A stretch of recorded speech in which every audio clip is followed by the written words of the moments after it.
L'alerte d'un prophète, une nouvelle pandémie en vue. Dong Jingwei, le talon d'Achille de Xi Jinping et du PCC. Les États-Unis vont geler les avoirs du PCC. Graves complications en Inde à cause de la mucormycose. Le retour de l'épidémie à Shenzhen. Bienvenue sur Vision Times France. Depuis 2 ans, le mentor dans le domaine métaphysique de Malaisie, Dato' Anthony Cheng, est considéré par les internautes comme le prophète le plus précis de notre époque en raison de ses prédictions exactes sur la pneumonie de Wuhan, les catastrophes d'origine humaine et naturelle, ainsi que l'économie mondiale. Le 21 juin, il a publié une autre vidéo pour prédire la situation de l'épidémie au second semestre 2021. Il pense que l'épidémie continuera à fluctuer d'ici là. De nombreuses vérités seront révélées à partir du 21 juin, jour du solstice d'été et de la transition entre le yin et le yang sur la voie céleste, où l'énergie yang commence à décliner et l'énergie yin à croître. Des catastrophes naturelles ou d'origine humaine ou un ajustement économique s'en suivront. Cela correspond tout à fait à la prédiction de l'astrologue indien adolescent Anand. Selon Anand, le 20 juin est le début d'un changement. Il prédit que quelque chose de grand va se produire en Grande-Bretagne et en Israël après le 20 juin. Selon Anthony Cheng, la plus grande crise vient de 2 autres coronavirus qui ont atteint le corps humain et une nouvelle pandémie pourrait se profiler à l'horizon. L'un d'eux est le coronavirus canin, que les scientifiques appellent le monstre des virus, car il combine les gènes de 4 nouveaux coronavirus. Bien qu'il n'ait pas été confirmé que le coronavirus canin puisse se propager chez les humains, les virologues craignent que ce virus continue à muter comme le virus de la pneumonie de Wuhan pour s'adapter aux cellules hôtes et provoquer un autre fléau. D'après Anthony Cheng, un autre coronavirus nouveau et inconnu, un coronavirus Delta ayant la même constitution génétique que le coronavirus porcin, a été trouvé dans le sérum d'enfants haïtiens par des experts en virus de l'Université de Floride aux États-Unis. Ces enfants ont développé des diarrhées, des infections respiratoires et une forte fièvre. Il met en garde sérieusement, précisant que personne ne saura jamais si le virus du PCC est la fin ou le début de la pandémie humaine du XXIe siècle. Mais ce qui est certain, c'est que si les humains continuent à détruire la nature, à briser la chaîne biologique et à affecter la chaîne alimentaire, un autre fléau réapparaîtra d'une dimension que nous ne connaissons pas, et les humains seront alors à nouveau punis. Enfin, comme toujours, Anthony Cheng appelle les gens à croire en Dieu, qui seul peut sauver l'humanité.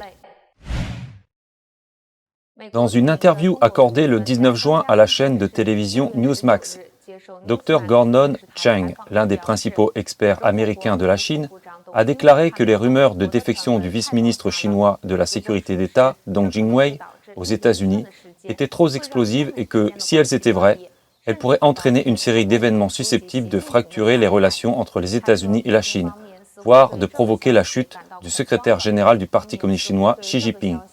Il a dit que Pékin semble paniquer à cause de la nouvelle. En réponse aux divers rapports et rumeurs qui circulent, le Dr Zhang a déclaré « Les rapports en provenance de Chine ne semblent pas être crédibles, et les informations de SpyTalk et d'autres sources sont concrètes. Cela correspond à ce que nous savons, donc je suppose que les rapports sur la défection de Dong sont vrais. Les informations de Dong concernant le laboratoire de virus de Wuhan et les recherches de l'armée chinoise sur les armes biologiques laissent penser que le Parti communiste chinois a violé ses obligations au titre de la Convention sur les armes biologiques. Gordon Chang a également souligné que, selon certains rapports, Dong Jingwei s'adressait à la DIA des États-Unis plutôt qu'à d'autres unités de renseignement qui avaient été infiltrées par des membres du ministère chinois de la sécurité d'État. Dong est un attrape-espion de haut niveau depuis de nombreuses années, ce qui signifie qu'il entretient des liens étroits avec le dirigeant chinois Xi Jinping et qu'il a accès à des informations vitales. En raison de sa relation étroite avec Xi, si la défection de Dong Jingwei est avérée, Gordon Chang pense que cela pourrait entraîner la chute de Xi Jinping du jour au lendemain et conduire à l'effondrement du Parti communiste.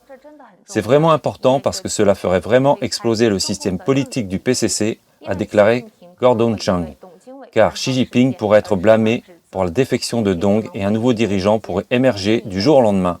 Cela pourrait faire perdre au Parti communiste sa stabilité. Lundi 21 juin, la Maison-Blanche a déclaré que les États-Unis et leurs alliés travailleraient ensemble pour exercer la pression nécessaire sur la Chine dans le cadre de l'enquête mondiale sur les origines de la pandémie de pneumonie de Wuhan exhortant Pékin à devenir un participant à l'enquête et à fournir des données transparentes et un accès à l'enquête. Le même jour, le chef de file des Républicains à la Chambre des représentants, Kevin McCarthy, a également dévoilé un plan en 8 points visant à demander des comptes au PCC, qui prévoit notamment de déclassifier les informations relatives à la pandémie, d'accroître la transparence et d'imposer des restrictions en matière de visa et des sanctions économiques aux personnes impliquées dans la dissimulation. Le 19 juin, la représentante américaine Ag Wagner a déclaré, lors d'un entretien avec le réseau One America News Network, qu'elle faisait avancer la loi sur les réparations au Congrès. Anne Wagner a déclaré que le Parti communiste chinois avait systématiquement et délibérément induit en erreur, déformé et dissimulé les informations sur la mortalité du virus, alors que ces informations auraient pu empêcher la pandémie mondiale. Le Parti communiste chinois a donc agi en violation directe du droit international. Le projet de loi visant à tenir le PCC financièrement responsable comprenne des propositions suivantes. Le gel des avoirs du PCC aux États-Unis pour forcer la conclusion d'un accord bilatéral de compensation. La création d'un fonds pour compenser les dommages causés par l'épidémie aux États-Unis. La révocation du statut de pays en développement de la Chine. La disqualification de la Chine pour l'obtention de prêts au développement de la Banque mondiale. L'interdiction pour la Chine de bénéficier d'un traitement spécial aux Nations Unies. L'interdiction pour les fonds d'épargne américains d'investir en Chine. L'imposition de sanctions et de restrictions de voyage aux responsables du PCC et à leurs familles, aux entités chinoises qui volent la propriété intellectuelle, pratiquent la surveillance, le filtrage et la censure, et qui tirent profit de l'épidémie. L'épidémie mondiale de pneumonie de Wuhan continue de s'aggraver et le virus muté sévit. Il a été également découvert à Taïwan. Il a été aussi observé une augmentation de cas de mucormycose. Ce champignon noir provoque une nécrose des doigts et nécessite parfois une amputation. Deuxièmement, de nombreux patients subissent une perte de la vision. Selon Dr Li Shibi de Taïwan, l'humidité règne en Inde, ce qui favoriserait le développement d'un champignon très spécial appelé mucormycose. Il est souvent présent chez les patients diabétiques et les patients traités avec des stéroïdes. En Inde, les stéroïdes sont utilisés pour traiter les patients gravement atteints de pneumonie de Wuhan. Ainsi, le nombre de cas de mucormycose a commencé à augmenter, ce qui est considéré comme une complication due à l'utilisation de ce médicament. En d'autres termes, les médecins ont utilisé beaucoup de stéroïdes pour traiter les patients, ce qui a entraîné une détérioration de la résistance et une augmentation de l'incidence de la mucormycose. Dr Lin estime qu'il s'agit d'une situation unique qui se produit en Inde. La mucormycose peut pénétrer dans le corps à partir des fosses nasales du patient, se propager jusqu'aux yeux et même envahir le cerveau, ou les poumons et les sinus. Le traitement de la mucormycose est très difficile, car les médicaments antibactériens ne sont pas efficaces. La chirurgie reste la seule option. La situation actuelle de l'épidémie à Shenzhen, en Chine continentale, n'est pas optimiste. Selon les internautes, il y a des cas confirmés dans de nombreux endroits, mais aucun rapport officiel n'a été rendu public. De nombreux habitants de Shenzhen ont constaté que leur code sanitaire était soudainement passé du vert au jaune, du jour au lendemain. Dans la soirée du 21, le Centre de prévention et de contrôle des épidémies de Shenzhen a annoncé qu'il y avait un nouveau cas confirmé dans la communauté de Fuiwei, rue Fuyong, district de Baoan, Shenzhen. Cependant, des internautes informés ont révélé que le même jour, un nouveau cas confirmé a également été découvert dans le village de Sanhe-Erkun, dans les districts de Longchuan à Shenzhen. Cependant, aucune notification officielle n'a été faite. Le même jour, le village de Fuxian-Xin-Kun, dans le district de Longhua à Shenzhen, a également été fermé et aucune autre information n'est disponible. En outre, bien que les responsables aient appelé le public à administrer activement les vaccins, les fréquentes épidémies de vaccins chinois ont suscité l'inquiétude du monde extérieur.